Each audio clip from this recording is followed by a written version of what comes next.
Today on CTV News at 5. They remember her as being vivacious, very active, very spunky, kind of the life of the party. An emotional day in Lethbridge as the target of last week's triple murder-suicide is laid to rest. Plus, owners of a Lethbridge funeral home accused of indignity to a human body and charging for services they didn't perform won't stand trial. He's not into the drug trade, he's not a drug dealer, he's not a drug user, he has no mental health issues. And parents of a former Lethbridge man missing in Vancouver say they're getting desperate.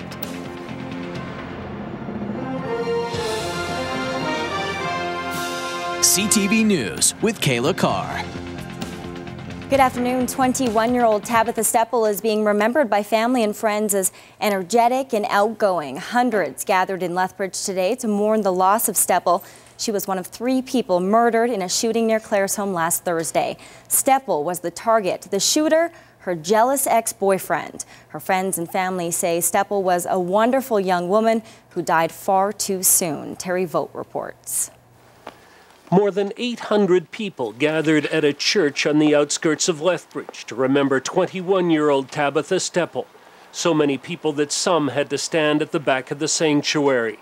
Steppel may have been young, but family members say she was a role model to others, an adorable baby who grew into a fun-loving, outgoing young adult. Friends and co-workers describe her as an amazing woman who lived life to the fullest. Sorry, I'm just a little emotional, but she was just such a happy girl, and she always made you feel good. For me, when I found out, I couldn't believe it. Like, somebody that special, you just don't lose.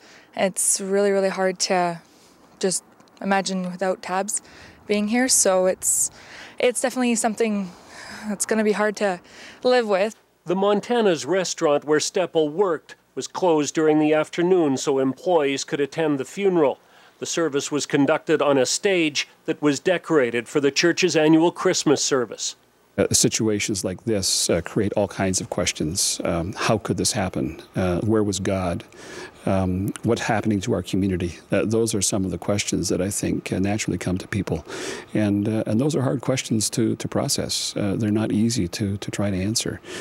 In fact, I'm not sure there's a really clear answer other than some understanding of the broken world that we live in, and we see it all the time.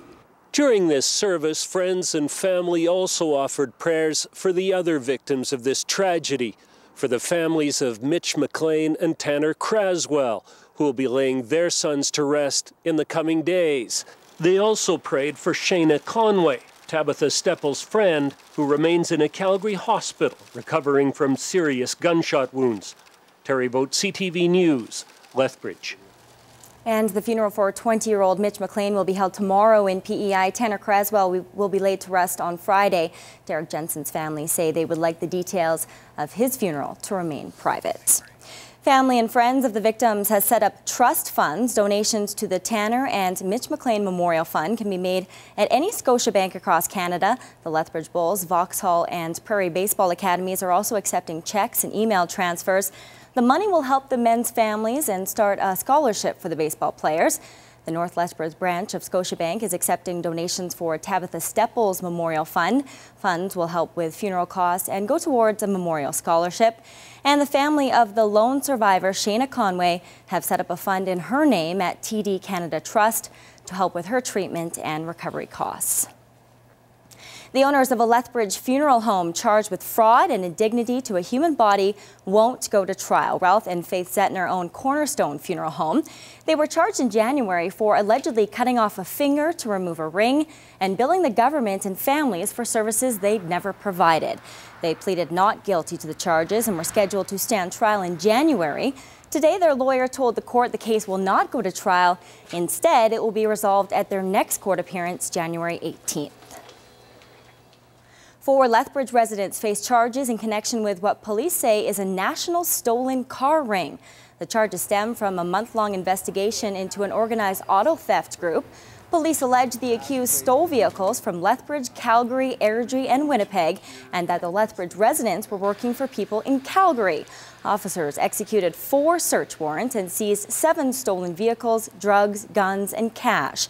27-year-old Alexander Ticholas, 48-year-old John Hewlett, 49-year-old Michael Taylor and 22-year-old Cassandra Schaefer face a number of charges, including possession of stolen property.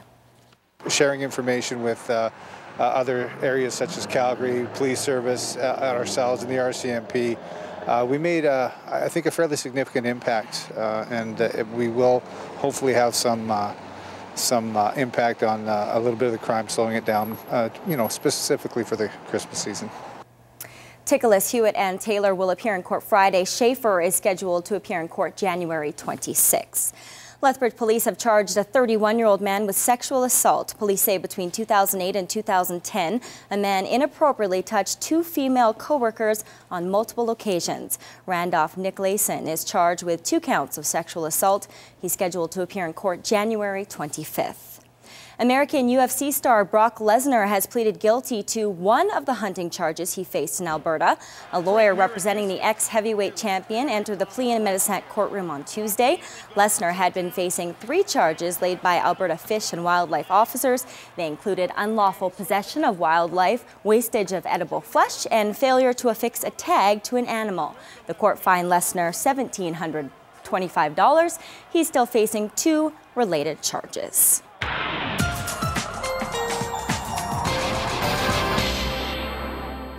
And Dory is here now with a first look at weather. Dory, some snow today on the last day of fall, but sunny to start the winter season tomorrow.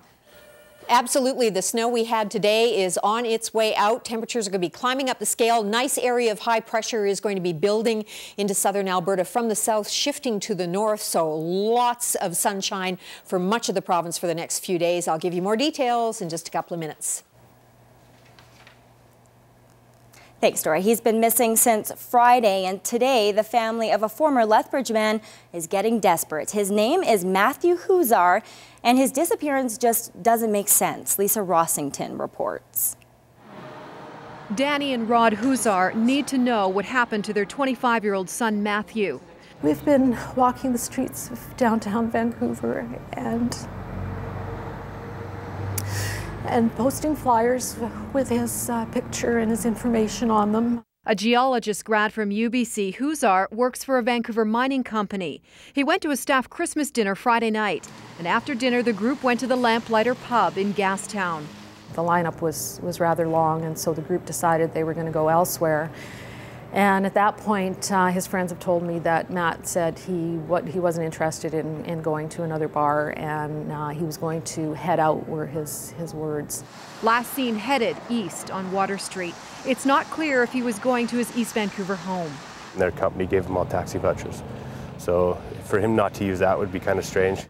Matthew Huzar was to celebrate Christmas at his parents' Vancouver Island home. When he didn't show up at the Victoria Ferry Terminal on Saturday, his mom called police. Friends and UBC schoolmates have been putting up posters of Matthew Huzar all over Vancouver. There's no reason for him to disappear like this. You know, he has a new 54-foot sailboat. He's just been working on the engine. He was so stoked to be sailing that to Vancouver from Victoria. He's not into the drug trade. He's not a drug dealer. He's not a drug user. He has no mental health issues. He's not suicidal. Hopefully somebody saw something that night and sees a poster. And somebody must have seen something. Even if one person walking by in Vancouver can get a glimpse of this poster, anything. Police are interested in video footage from the Lamplighter's exterior camera. The VPD says detectives are doing everything they can to find Matthew Huzar. Lisa Rossington, CTV News, Vancouver. While Huzar has been living in Vancouver, he's originally from Alberta. He graduated from Central Catholic High School in Lethbridge in 2004. A Lethbridge biodiesel plant will see a huge investment from the federal government. So we are proud to join Kyoto Fuels Corporation to create the opportunities this biodiesel plant represents for Lethbridge, for Southern Alberta, and for Canada, laying the foundation. This afternoon, Lethbridge MP Jim Hillier announced the government will invest up to $31 million to Kyoto Fuels Company over 6 years through the Eco Energy Biofuels program. Kyoto Fuels started construction on a biodiesel facility in 2007 and plans to open early in the new year. The facility will turn animal byproducts and canola oil into fuel. Kyoto Fuels intends to sell their product to diesel producers in Western Canada and the northwestern United States. The capacity of this plant is going to serve at least 50% of the biodiesel needs in Alberta, and it actually meets 20% of Western Canadian needs. So the scope of that is really significant when you think about a plant being based right here in the county of Lethbridge and serving that kind of capacity for biodiesel needs based on the trucking and transportation industry that can take advantage of this. Kyoto Fuels will be hiring up to 25 technical staff to work in the facility. The City of Lethbridge wants you to know about some changes to the transit system over the holidays. On Christmas Eve, buses will run on their regular schedule until 7 p.m. There will be no service on Christmas Day. Boxing Day will run on a Sunday schedule. Buses will run on a Saturday schedule New Year's Eve. And there will be no transit service on New Year's Day. You can find a complete schedule on the city's website. And there will be no changes to the garbage collection schedules for the holiday season. Right now, let's take a look at today's markets.